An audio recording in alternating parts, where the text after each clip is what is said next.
Hello, welcome back. So I'll be recreating this design that I made for my clients to another client. Please stay tuned. So these are the materials and tools I'll be needing. So as you can see, I already drafted my yoke line, my bust line, my waistline, under bust line, and then where I want my back to stop. So I marked 4 inches for my client's bust span. I marked it all the way down, as you can see me doing.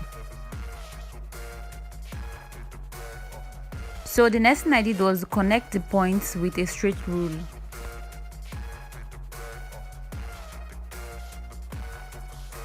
So I came up at that bust point by ½ inch, and then I came down at that bust point by 1 inch, as you can see. So the next thing I did was to get ½ inch the other side and then 1.5 inch the other side. I did the same thing all the way down.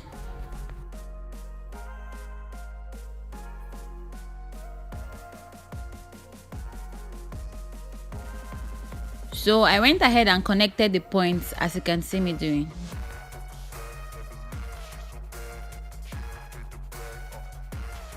So the next thing I did was to come that point below my bust point. I'm going to connect it to the ½ inch point and then 1.5 inch point, as you can see me doing. You can choose to use your curve rule or freehand sketch if you are good at that. So now I went ahead and extended my line to that ½ inch I marked above my bust. The neck width I'm going to use is neck width of 3.5 inches, and then her shoulder divided by 2 will be giving me 7 inches. But there is something I always do whenever I'm making my yoke. I tend to add 2 inches to my shoulder, so that's her own will be 9 inches. The reason being that I tend to trim it out when I am done with the sewing and I want to fix my hand. So I will do the same thing on the armhole. Normally her armhole is supposed to be 8 inches, but I marked 5 inches because I intended trimming it out when I'm done with the sewing. So I marked 5 inches, as you can see. So the next thing I did was to connect the points like so. So the neck depth that I'm going to be using will be the neck depth of 3.5 inches.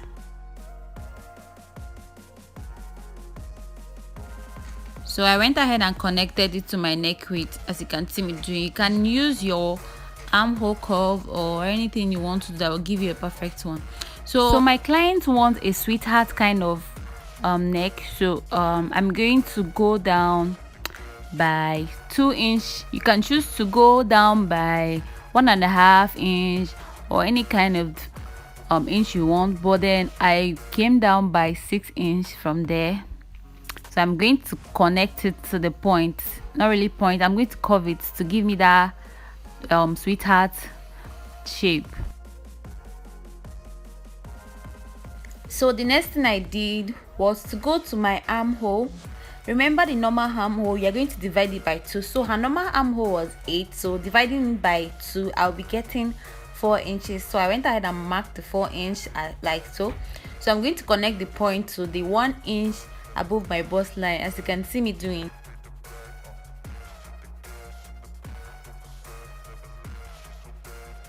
So then the next thing I went ahead to do was to mark out half inch from that part that's making it 1 inch. So after when I'm done, I went ahead and connected it down all the way, as you can see. I did it for the both sides. That's ½ inch the other side and ½ inch, making it 1 inch.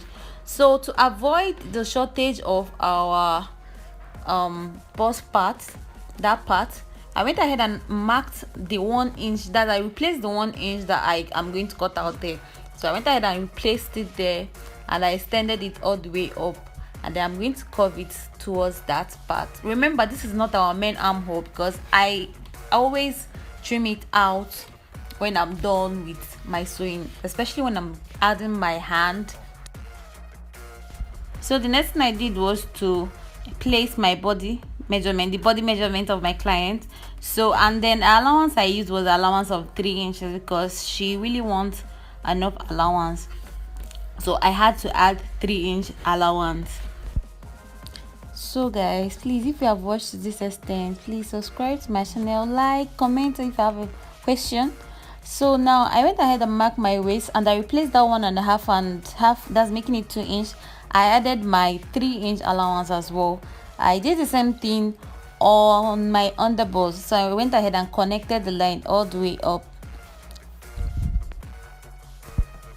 So guys, a special thanks to everyone that have been subscribing to my channel.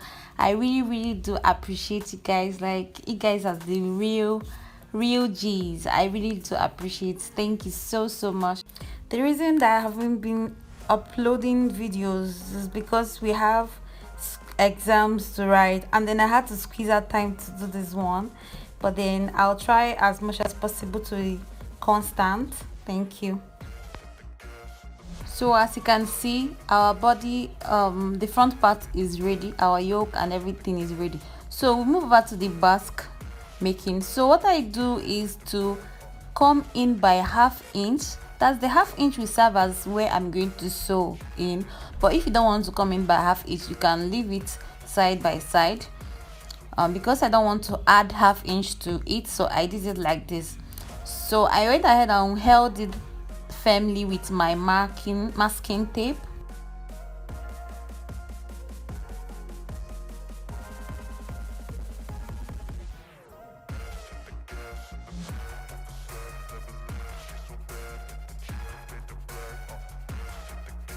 So the next thing you're going to do is to connect it from the point or to that particular waist point, not the allowance side. So I am going to connect it with my rule all the way up.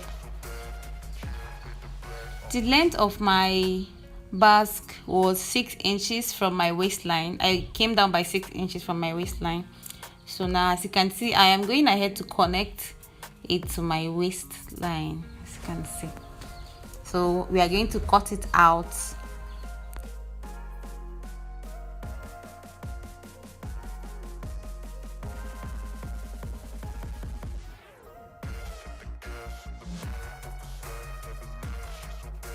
So now moving to the back, I use the same thing, that's 3.5.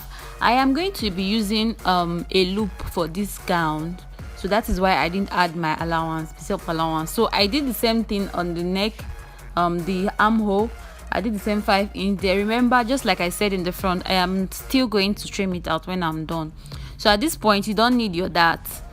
I went ahead and marked 1 inch, like at that point. So I'm going to connect it to that 3.5 on the neck width, as you can see me doing. I want my loop to be angly. I don't know how to explain it. Okay, let's say you want your loop to be like this crisscross. That means you have to, that 3.5, you have to do it all the way down to the waistline. But then if you want yours to be like this, as you can see, like angly shape, a bit triangular, you do it like I did now. So I went ahead and imputed my body measurement, and then I connected it with a rule.